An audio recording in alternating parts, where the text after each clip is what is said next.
I make a living talking to people, but this is not. Okay, louder, better. This is not one of those times that I have looked forward to speaking. It is difficult for me to believe that the government of the United States of America, the greatest defender of freedom, the greatest fighter of evil of any country that has ever existed, has signed a treaty enabling the worst country in the world to be strong. It doesn't make sense. And I want you to understand this is not a left-right issue. It is a right-wrong issue. And I'm not saying that for political reasons. I'm saying it for moral reasons and because there's proof. I'll wait for them to go. There's proof. The Israeli left is completely behind Netanyahu on this matter.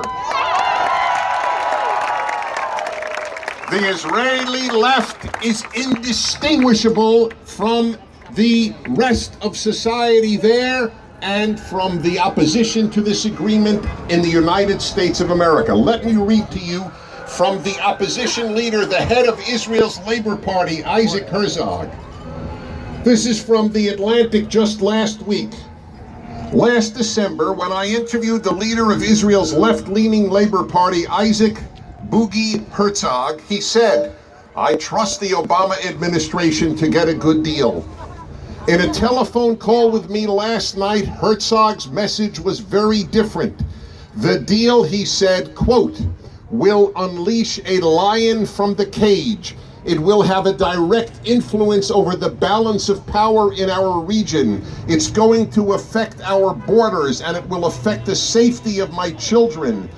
Iran is an empire of evil and hate that spreads terror across the region. Iran will become a nuclear threshold state in a decade or so." This is from the head of the left in Israel. So it is not left-right, it's right-wrong. You don't know, Roz said earlier, you don't know how bad the treaty is until you actually look into it. Do you know that? I'll give you the actual name. It's Annex number 3, I believe. Yes, Annex 3. The signatories commit to, quote, "cooperation through training and workshops to strengthen Iran's ability to protect against and respond to nuclear security threats, including sabotage, as well as to enable effective and sustainable nuclear security and physical protection systems." We are committed to protecting Iran against those who would hurt Iran. Do you understand that? Is that not a broken moral compass? It's embarrassing. I love this country so much. It's one of the rare moments I am embarrassed. There is an embarrassment to have an administration sign something like this. They say that the only alternative is war. No, the only alternative was more sanctions. That was the alternative. It's not true about war. We have bailed Iran out. They were weakening. We have bailed them out with this godforsaken treaty. I beg you, I have never encountered this sense in my life in the United States of America. I do believe that this is analogous to Munich. Yes. There are people who say, oh, there's a professor who wrote in the Jewish Journal of Los Angeles, you can't compare it to Munich. The Jews of Europe couldn't defend themselves, but Israel can. But don't you why? Because it has nuclear weapons, Israel? Iran doesn't care if it's attacked by nuclear weapons. These people do not believe in mutual assured destruction.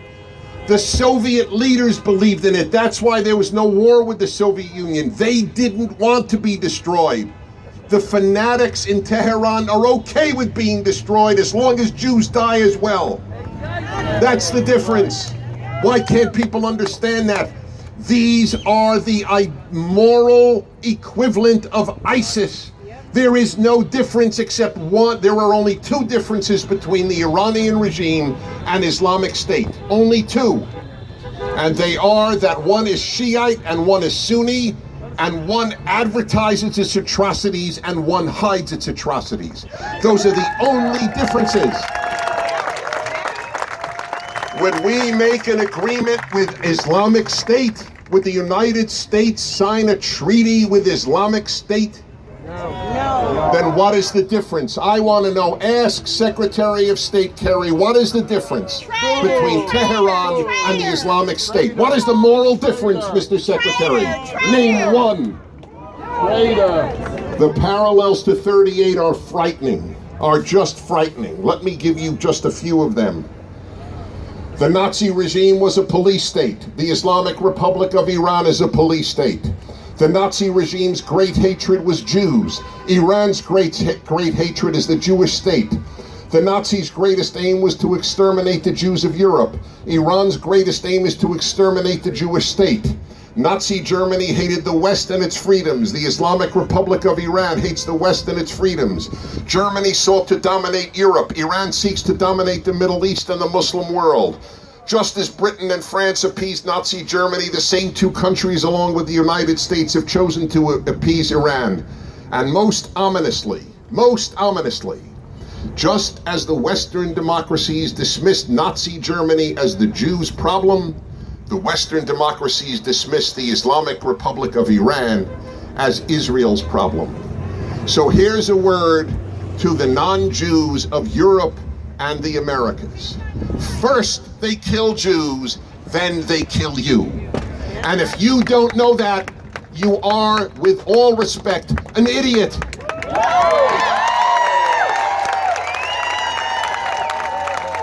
They never, ever, ever end with Jews. They always start with Jews, but they never end with Jews.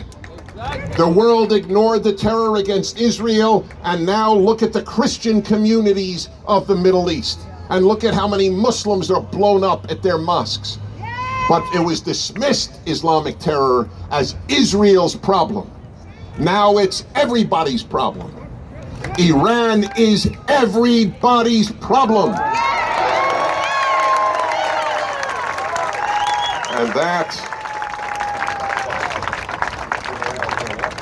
And that is all we need to know.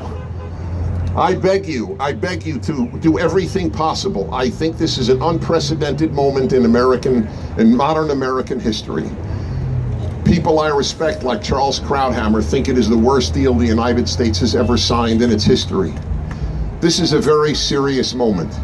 I'll end with a very simple thought. Simple, but not simplistic.